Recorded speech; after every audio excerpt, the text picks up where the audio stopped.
En réalité, pour moi, l'entrepreneuriat aussi commence par la connectivité à soi-même.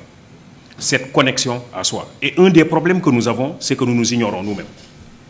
Nous ignorons les innombrables opportunités qui sommeillent dans nos localités, parce que nous ne sommes pas connectés à ces localités.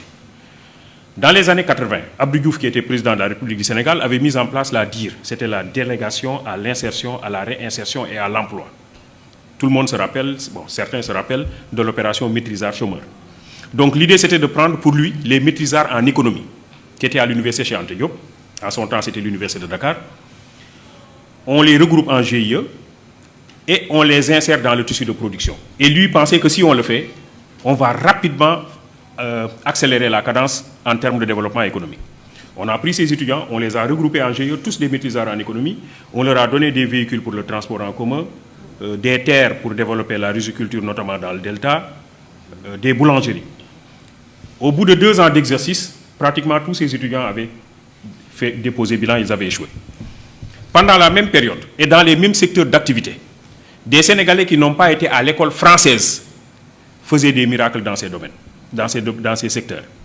C'était Lobat Fall dans le domaine du transport, Ndiaga Ndiaye dans le domaine du transport, Abdou Karim Fall dans le domaine du transport. C'était des gens comme Bokar Samba Dièye dans l'importation du riz et la distribution, etc. On pourrait multiplier les exemples. Alors, la blague, c'est quoi? C'est que quelqu'un est allé chercher un emploi dans une grosse structure. Il voulait être gardien, parce que lui n'est pas allé à l'école. Il voulait être gardien dans cette structure.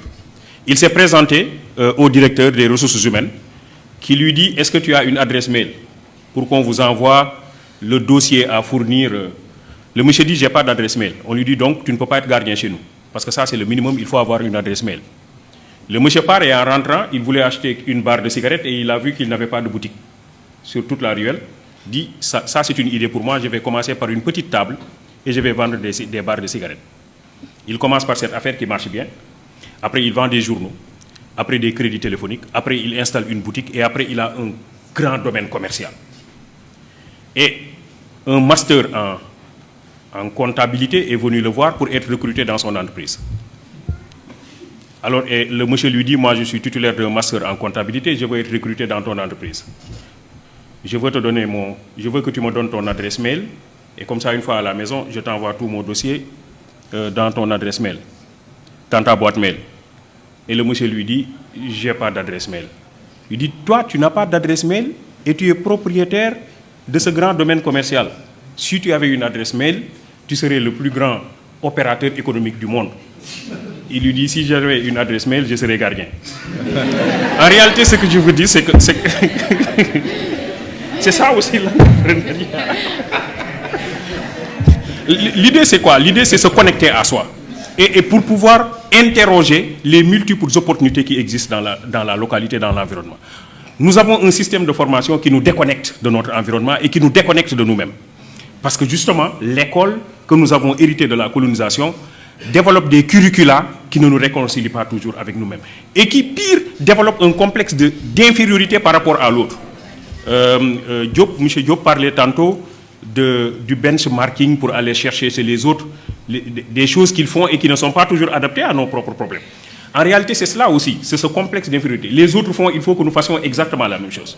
Nous avons développé ce complexe par rapport aux autres et il est clair qu'aujourd'hui, nous avons dans nos écoles de formation des gens qui sortent et qui ont une innombrable opportunité devant eux, mais qui considèrent que ce n'est pas cela, c'est le bureau. Je dois être recruté, je dois être, etc., etc. Donc ça fait qu'il y a un modèle qui a été mis en place par le colonisateur, par l'occidental, et nous avons continué à surfer sur ce modèle-là qui n'est pas, il me semble, un modèle qui est un modèle productif. La quatrième chose qui me semble importante, c'est les deux cultes. Moi, ce que j'appelle le culte de la quête du savoir et le culte du travail. En réalité, c'est ça aussi le problème. Est-ce que nous travaillons suffisamment ?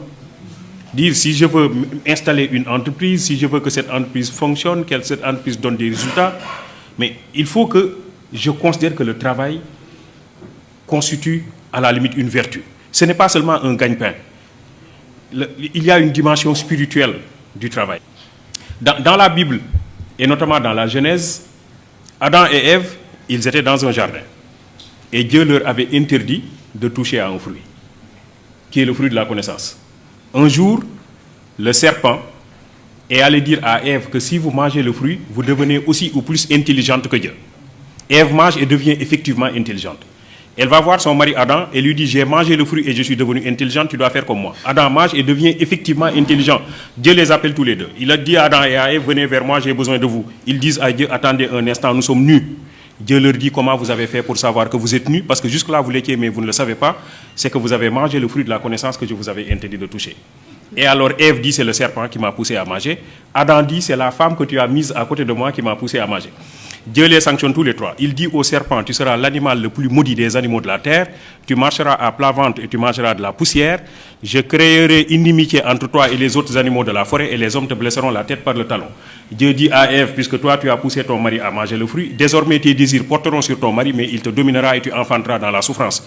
Et Dieu dit à Adam, puisque toi tu as écouté la voix de ta femme et non ma voix, désormais c'est à la sueur de ton front, donc le travail, que tu assureras ta nourriture tous les jours de ta vie, jusqu'à ce que tu retournes à la poussière d'où tu fus pris, parce que tu n'es que poussière, et tu retourneras à la poussière. Le travail se présente ici comme une exigence divine. De la même manière, dans le Coran, Dieu dit, je vous ai créé pour une vie de lutte. Je vous ai créé pour une vie de lutte. Donc l'individu ne doit pas rester les bras croisés, c'est quelqu'un qui doit travailler. Développer le culte du travail en commençant par une petite chose, sans aucun complexe, avec beaucoup d'engagement et d'entêtement, et se dire que c'est possible. Je vous remercie de votre attention.